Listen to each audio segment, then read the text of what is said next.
So I study the brain, and my lifelong goal is to understand qualia, the hallmark of consciousness, and which arises from the activities of billions of neurons in the brain.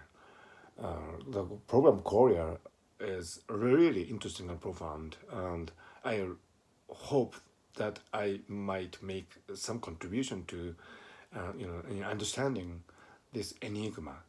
Having said that, well, the problem of Korea is, universal one.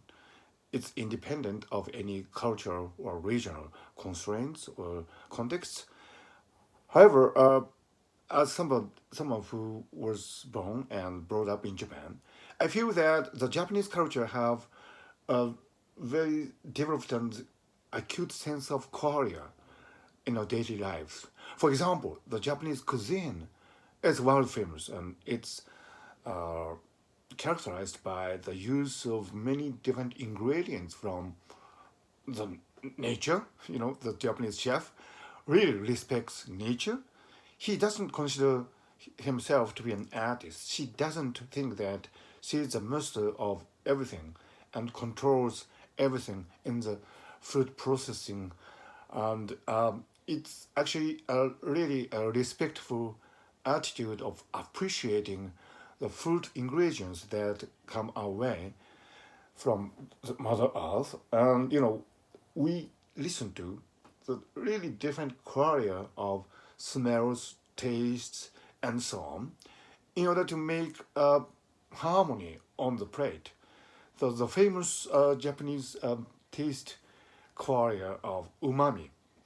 Umami is a good example of how sensitive the Japanese have been in appreciating all these hidden undertones of culinary joy that are given to us from nature. So the Japanese cuisine, its philosophy is not to control nature, but to appreciate nature in its individual qualia. So I think that is one of the hallmarks of Japanese culture, to listen to the qualia, to appreciate the qualia that come our way from nature. Japan has famously 8 million gods. 8 million is representation of the infinity of deity in the world, as opposed to the Western concept of only one God.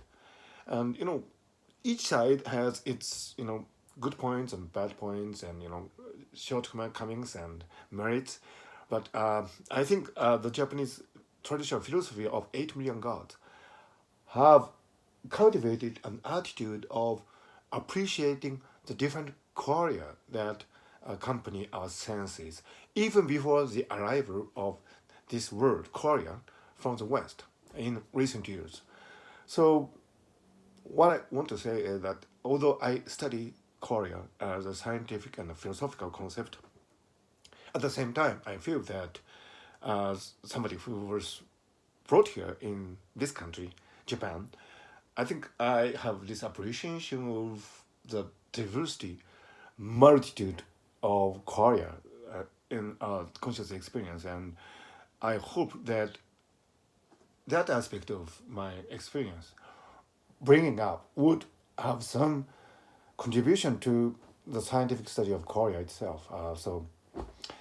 Well, if you come to Japan, please appreciate the myriads of ways that the Japanese people have developed over the years to celebrate the diversity of qualia or the diversity of life itself.